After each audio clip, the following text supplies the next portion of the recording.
We're on the very west side of Weld County, Colorado. My family moved here late 1800s, 1900, early 1900s. My grandfather on both sides of my family farmed, and my dad's farmed for his whole life. He just turned 90 this year. And totally, there's probably 1,500 acres. I employ 2 full-time people, my son and myself, so there's 4 of us here working on the farm year-round. Paul Schlegel has built a relationship with his bank. The bank trusts him because they understand his business. They understand its cyclical nature, and they know that he's very likely to repay a loan. Why? Because that's what he's always done. When Paul Schlegel needs credit to buy seed, fertilizer, or new equipment, he knows that the tools of our financial system are available for him to use, and he knows that the cost of borrowing money will be low. But it'd be very difficult for me right now to make it to the next year without some kind of financing through somebody. I don't see how in the world you could do it. Paul Schlegel borrows for 2 reasons. One is for short-term working capital, seed, fertilizer. Corn, to plant just the seed for a corn crop is $100 an acre. So, I mean, the expenses are huge. I mean, fertilizer is $200 an acre. And so you start adding that all up, and it just takes more cash than I have sitting in my checking account.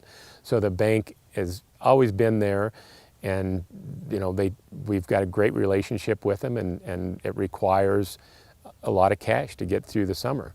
And hopefully this time of year we get all those short-term operating loans paid back, and first of the year we'll start all over and do it all over again. We borrow a lot of money during the year. Secondly, he borrows for investment in new equipment, such as sprinklers, that increases efficiency and quality. This is the right thing to do. We're going to try to invest more capital in sprinklers. This is a new sprinkler. It's GPS operated. This is a GPS tower in the corner. Tells it where to go. And for innovations, such as the strip till machine. This is our newest toy back here. Unlike a regular plow, the strip till leaves the soil intact, greatly reducing erosion, fuel costs, and labor. This was $70,000. The benefit is water savings, erosion, and labor and equipment. So hopefully that $70,000 equipment will replace more than that, over the years. This kind of investment cannot be financed from cash, and so credit is essential to increase output, quality, and ultimately profit. Basically, all of our risk issues are weather-related somewhere through the year. Probably the second one would be markets. Drought, flood, blight, and price fluctuations in commodity markets could wreak havoc on his careful investment plan. If we couldn't get credit for the next year, that would be devastating in our business. Startup companies like robotics are exceedingly risky. More than 90% of tech startups fail. Property developers also take huge risks.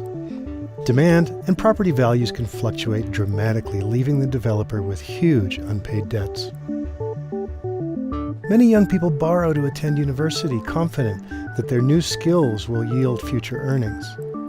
But the labor market can also be fickle, and future earnings might not be enough to pay back debt. And as we have seen recently, recessions can hit homeowners with declining value and declining wages, resulting in foreclosure. So credit is both powerful and dangerous.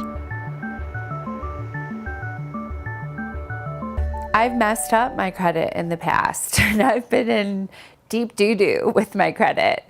Like many of us, Kate Ray had little experience with credit when credit card offers kept arriving in the mail. She used credit to enable consumption now, without the realization that debt comes with a cost and an opportunity cost. Her debts mounted until the opportunity cost of paying for her debt was things like food and shelter. I actually declared bankruptcy. I had all this debt that I was sustaining, and then all of a sudden I couldn't sustain it anymore. And it was a really, really tough decision to declare bankruptcy, but I honestly didn't know what else to do.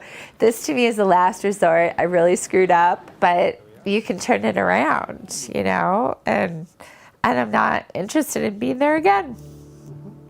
Bankruptcy is not a life sentence. It's possible to regain the trust of lenders. In Kate's case, she was able to learn how to manage her money, how to use credit wisely, and how to build trust with lenders. And now she is able to borrow to buy a modest home.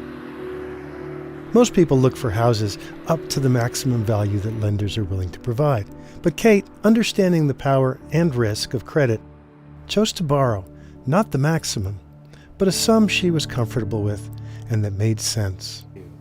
I think it's empowering. It's very empowering to have control and knowledge over your finances, over the way lending works, over the way credit works, and how people are evaluating your credit and how you can influence your credit. I think it's really empowering because these things, whether we know it or not, are influencing our lives every single day. Let's look at credit in more detail. Credit refers to the amount of money that a third party is willing to advance to you or on your behalf. Once you've spent that money, it becomes debt that you owe the third party. Common examples of this include car loan approval, mortgage approval, credit cards, or a line of credit attached to your checking account. You can have credit without debt. For example, if you have a line of credit attached to your checking account as overdraft protection. If you don't overdraw your account, you simply have the credit there but haven't used any of it. Similarly, if you're approved for a mortgage but haven't yet borrowed the money.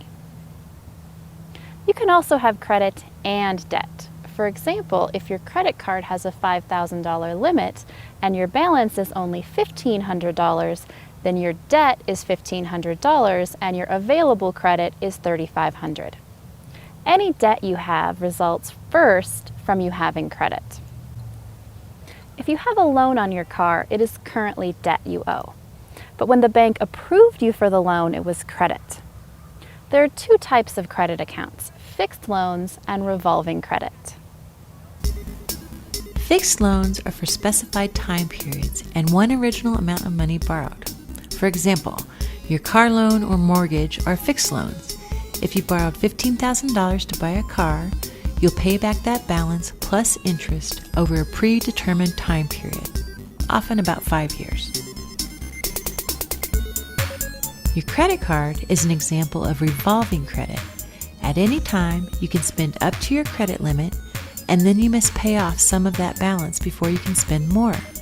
This cycle can continue indefinitely.